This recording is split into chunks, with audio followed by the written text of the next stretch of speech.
Denver DMYR has a special place in my heart because, as Tom said, I was first elected to the Board of Regents in 1998.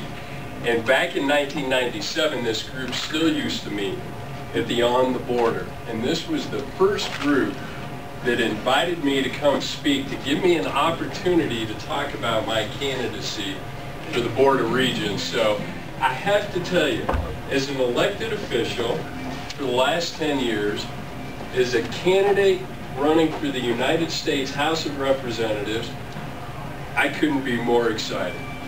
I couldn't be more enthusiastic about the opportunities that are in front of Republicans, not only in the state of Colorado, but around the country.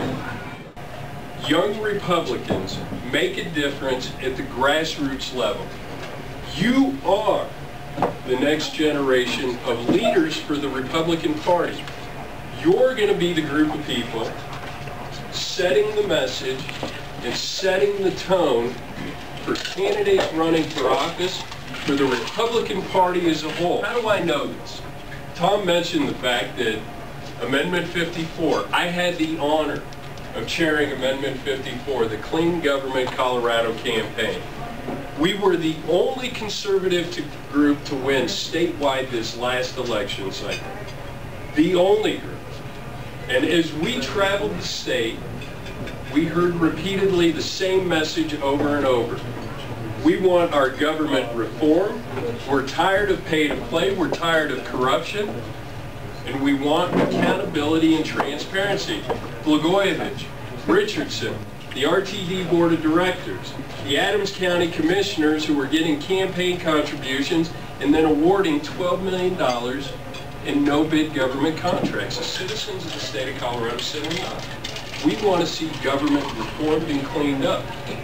We want transparency. We want statewide searchable databases so we can keep an eye on what our government is doing. Who's giving campaign contributions? Who's receiving no-bid government contracts? And at the end of the day, we just want clean, open, and transparent government. Isn't it a little bit ironic that the president we just elected and the governor of the state of Colorado campaigned and co-opted our themes and messages?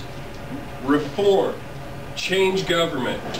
Obama's out there talking about how do we measure and hold government accountable. What works, we invest in. What doesn't work, we get rid of. The governor of the state of Colorado has talked about building a climate that is business friendly.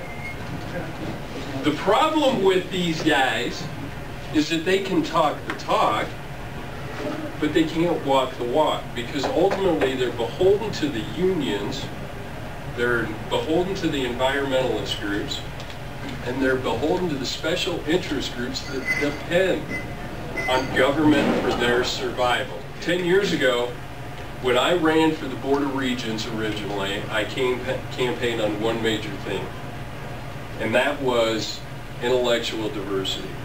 How do we get our values into the classroom? Free markets, limited government, self-reliance, personal responsibility, because they're not being taught on a college campus. You want to change society, you change curriculum, you change education. So I started on that path at the beginning. And into it, we came upon this idea of creating a Center for Western Civilization. A lot of people have heard me talk about the Center for Western Civilization.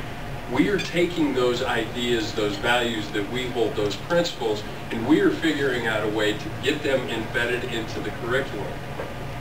It took us 7 years to fight the administration in Boulder to get the center up and running, but just this past go around, we're going to be able to start enrolling students this fall. Fundamentally believe in a marketplace of ideas. Put the ideas out there and let the students decide.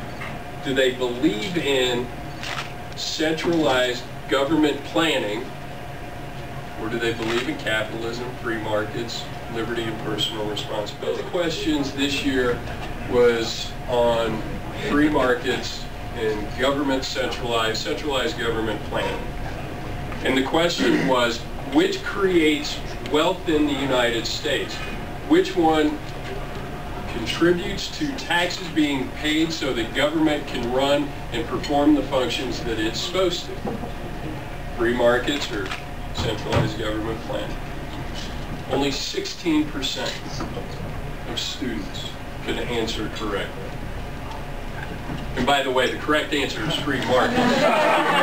Any of you were thinking government centralized. We are educating the next generation of leaders in this country to walk into society, into positions of decision-making in public policy who have no concept of how wealth is created in this country. Your voice heard by elected officials like myself, candidates like myself, running for office is where you truly are going to make a difference in shaping this party. And I have to say, right now, we face one of the most difficult challenges in our generation, and that's the economy. And we have some serious choices to make. We're going to get a shot here very quickly. Republicans are to lead again in this country. And it's the people sitting in this room who are going to have to hold those elected officials to account because we screwed it up last time. And that's why they threw us out of office. And as long as we actually, this next go-around, walk the walk with the talk, our ideas we know will win out in campaign after campaign. We do have a rendezvous with destiny, but I'm excited about the opportunity. I'm looking forward to the campaign in 2010, and I think, quite frankly, we're going to win the governor's race. We're going to win the 4th CD back, that I know for sure, and we're going to make inroads. But it's only going to happen with the leadership sitting in this room. So thank you very much for everything you do, and I'd be happy to answer any questions that you might have.